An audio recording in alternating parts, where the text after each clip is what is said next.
Hi guys, welcome back to my YouTube channel. It's True Crime Jules and welcome to another episode of Enigma by Jules. If you've not seen my face before, hi, my name is Jo Onuk and welcome to my channel. I'm really glad you found me. So if this is your first time and you're not subscribed to my channel, or if you're not subscribed at all, kindly subscribe to my channel, like this video, and if you can drop something in the comment section for for me to challenge. But this month is Pride Month, and this month I'm going to bring up cases that have actually directly affected LGBTQ plus people, such as hate crimes, homophobia, just to create more light at what LGBTQ plus people go through in the world because of people who think that they do not deserve to live or do not deserve to be in this world. So today's case is the case of Matthew Sheppard, and obviously, if you don't know the case of Matthew Sheppard, are you in this world?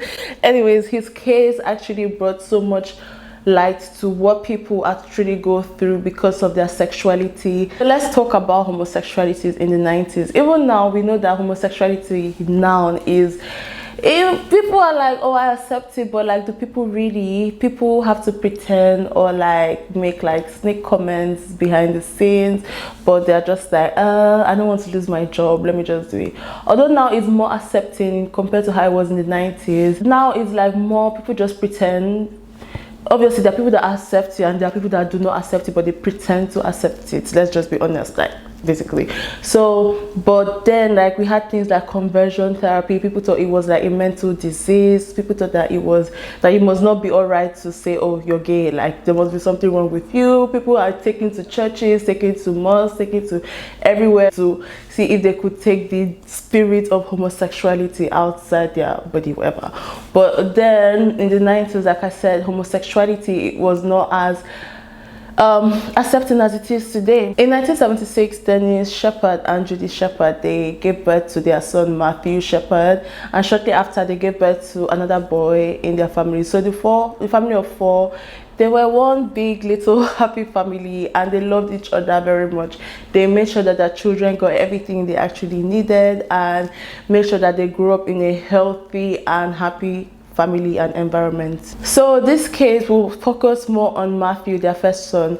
Matthew, when all this happened, he was 21 years old, and even before this whole tragedy happened, he was 21, and him being 21, he suffered more than like an average 21-year-old person will suffer. Dennis and Judy Sheppard, they were this very loving family that everybody liked, everybody loved. They were this family that people just admire. So they were those kind of family. They were admired by people, their neighbors, their community, and their friends. They were admired by them. And when Matthew was 17 years, his dad, Dennis, actually, last week we spoke about Dennis, but this is the good Dennis. So when Matthew was 17 years, Dennis, his dad, got promoted in his work, but he was meant to move to Saudi Arabia. So this family of four just packed up their things and left the United States and went to Saudi Arabia to live. So Matthew, when he went to Saudi Arabia, they discovered that there was no English speaking school in Saudi Arabia, so there was no way that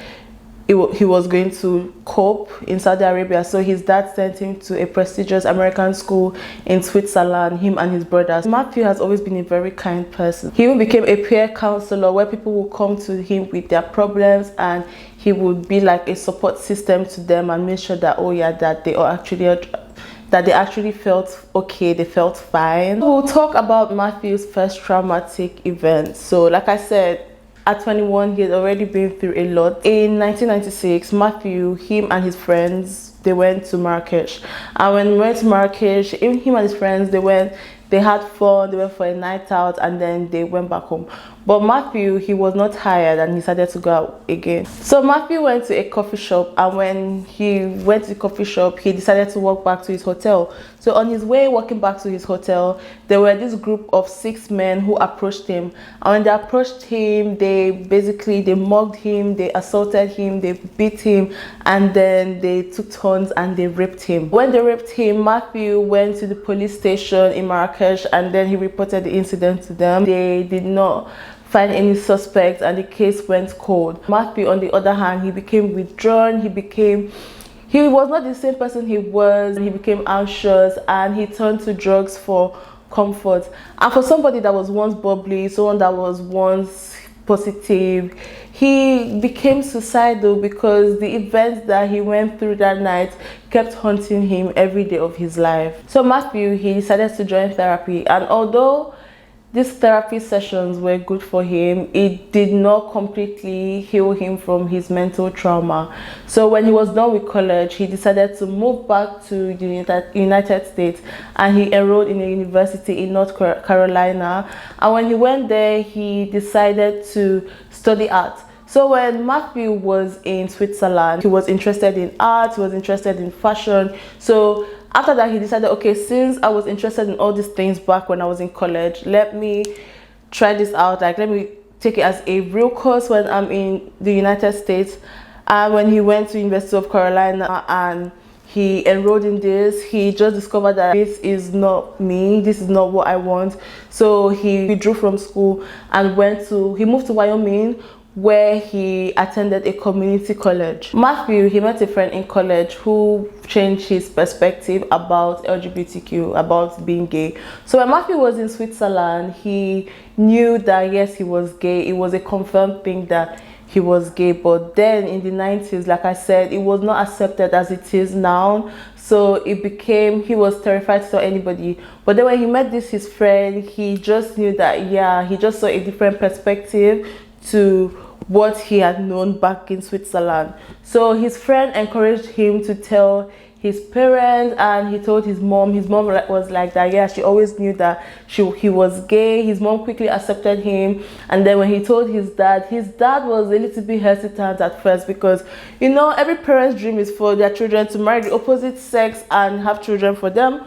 But his dad, they had to sit down and think that, okay, my son is not going to give me this, but at the end of the day, they could not do anything. They just had to love and accept him. So that is what his parents did. They loved, they supported, and they accepted him. Like, his parents were really, really accepting for people who were born like in the 1980s or whatever. Like, they were really, really accepting, and I really, really do encourage that. Like, it made me like very happy. They still loved him. They made sure that he was comfortable. They didn't make him feel bad. They didn't make him feel neglected. They still respected the fact that, yeah, he was gay, and they never loved him any less. In August 1998, Matthew enrolled in the University of Wyoming. And here he met so many LGBTQ plus people, and he became a part of the community. Finally, he felt like he was accepted. He saw people that looked like him, that believed in what he believed in, that stood for what he stood for, and he was very happy. So one day, him and his club people, they went to a bar where Matthew too joined them. So when his friends were ready to go, he himself, he was not ready to go. He decided to sit back at the bar. 18 hours later, the police received a call from somebody who had seen a statue that looked like a scarecrow, but when he had moved forward, he had seen that it was a human being that was covered in blood, and this person happened to be Matthew Sheppard. Matthew was severely beaten, and his hands were tied to his back and tied to a fence so that he wouldn't be able to move. So when the police had arrived at the scene, Matthew was barely alive. They quickly untied him and they took him to a nearby hospital, but this hospital did not have the facilities to help him. So they took him to a hospital which was 65 miles away from the hospital that he was currently in, and this was where Matthew died. Matthew had lacerations all over his body, and they were mainly over his face and his chest. He had over 20 blows to his head. His skull was fractured in 4 different places. On October 12, 1998, Matthew was pronounced dead. Back at the crime scene, the police, they had found a lot of evidence. There were footprints, there were tire tracks, and there were lots of blood and fibers. The police discovered 3 different footprints, one which belonged to Matthew, and this made the police know that there were 2 other people that were involved in this crime. So the night of Matthew's attack, the police were called to a street fight. The street fight was between 2 drug dealers and 2 other men. So the first man was Russell Henderson and Aaron McKinney. The fight ended when one man brought out a gun and hit the other on the head. So the police came, they took 2 men to the hospital while the remaining 2 men went to jail. So police knew that Aaron and Russell were drug dealers, and while they were in the hospital and jail, the police decided to do some investigation. So the police checked their truck, And when the police checked their truck, the police saw a credit card that belonged to Matthew Sheppard.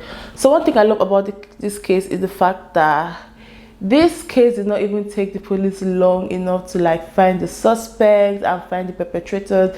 Like it's like everything just came pouring to them. They didn't like have to look so far away because like all the dots just kept connecting. Like everything was just falling in place. The police also confiscated their guns, and when the police did some forensic research on their guns, they found out that some of the blood on their guns had the blood of Matthew on it. So because of this, Aaron and Russell became primary suspects in the killings of Matthew Sheppard. So they first found Russell by his trailer, and when they found Russell by his trailer, they arrested him and they took him to jail for questioning.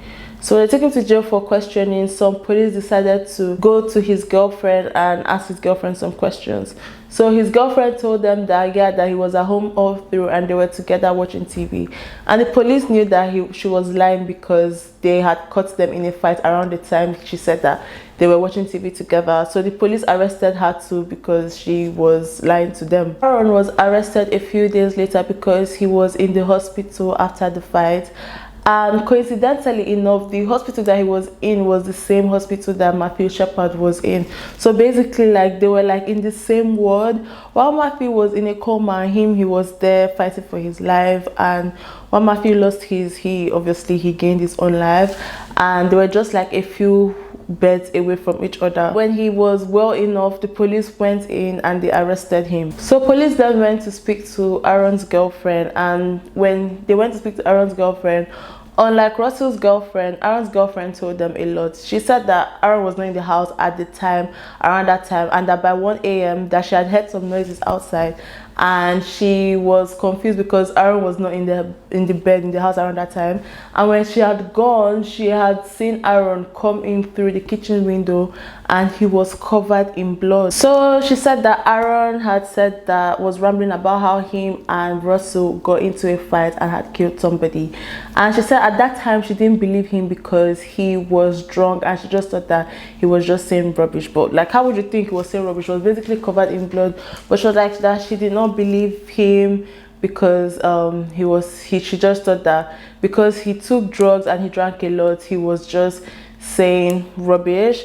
So when the police had gotten this information from her, they went to Aaron, and that's when they arrested Aaron. So during the questioning, Aaron confessed everything to the police.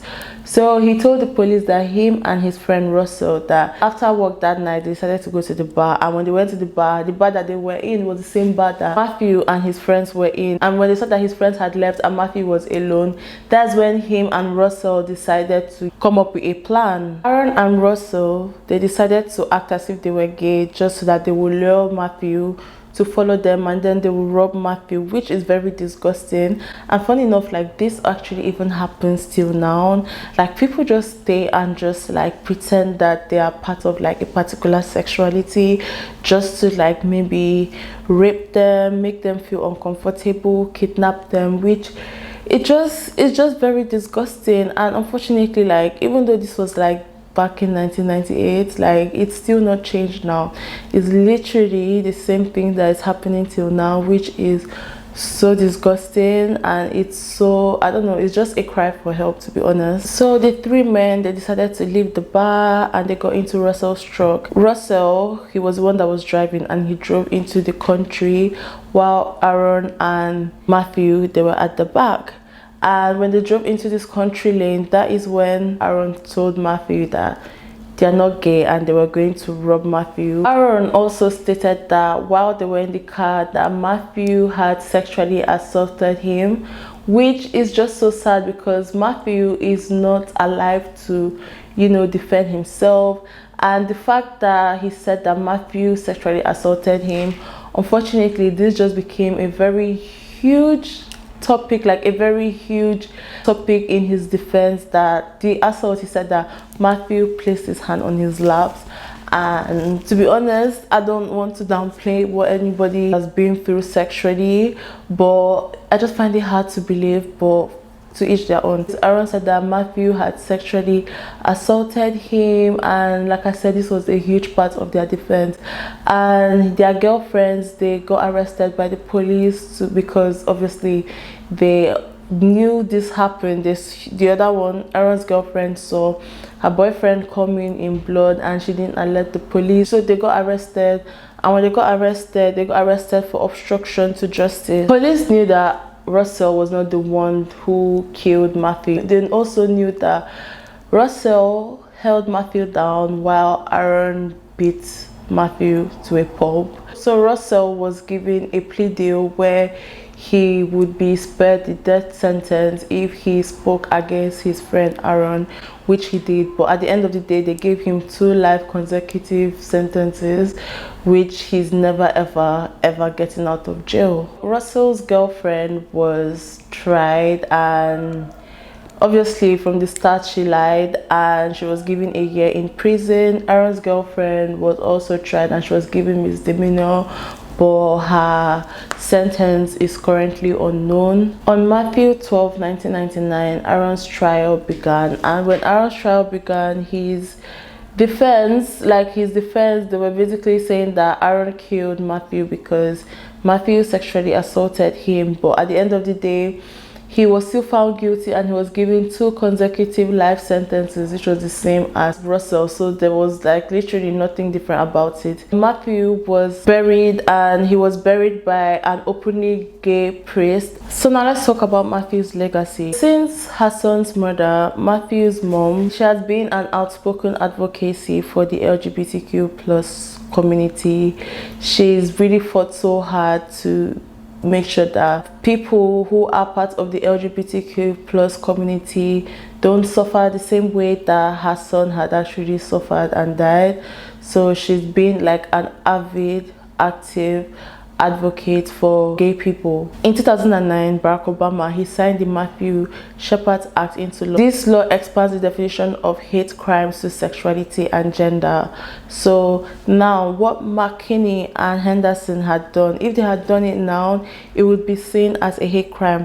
Also, during the defense, I forgot to put this part, during the defense, their lawyers used the fact that because Matthew was gay, I don't know how to put it, Aaron became kind of scared or uncomfortable with the fact that Matthew was gay, and that was why he reacted and killed Matthew. Something along that lines. I'm not really sure how to put it, but something along that lines, which in some states that is actually acceptable. I don't know if it's acceptable till now, but then in some states it was actually acceptable for you to use that as an excuse for hate towards gay people, for hate crimes towards gay people. When it comes to the death of Matthew Sheppard, even though what happened was unfortunate, it just created a whole different level of protection to people in the LGBTQ plus community. June 2019, Matthew was inducted into the National LGBTQ Wall of Honor at the infamous Stonewall Inn in New York City. On October 26, 2018, just 20 years after the death of Matthew, his ashes, they were interred in the crypt of the Washington National Cathedral in Washington, D.C. Prior to that, his parents, they had worried that any grave for Matthew would have been desecrated because of the hatred that was directed towards the LGBTQIA plus community at the time and after his death. So this is the end of this case. This case is quite an emotional one. That is why I'm just not my usual self. I've listened to this case so many times, and I'm not going to lie, telling this case was very hard for me. I had to cut the camera so many times, I had to cut it so many times, I had to re-record because I'm not just my bubbly self. You know how bubbly I am. I'm not just my bubbly self, but I just decided I have to tell the story. My friend was see, just tell it as it is. You don't have to be all bubbly. It's affected you, it's affecting you, just tell it as it is. And yeah, basically this case is a very hard one to tell because it's just so sad that he had to die for nothing. He was just 21 and he's already been through a lot. But yeah, that's the end of this case. Let me know what you guys think. If you're not subscribed to my channel, kindly subscribe to my channel and like this video. If you care, you can share with your friends. I really do appreciate it. Until next time, bye.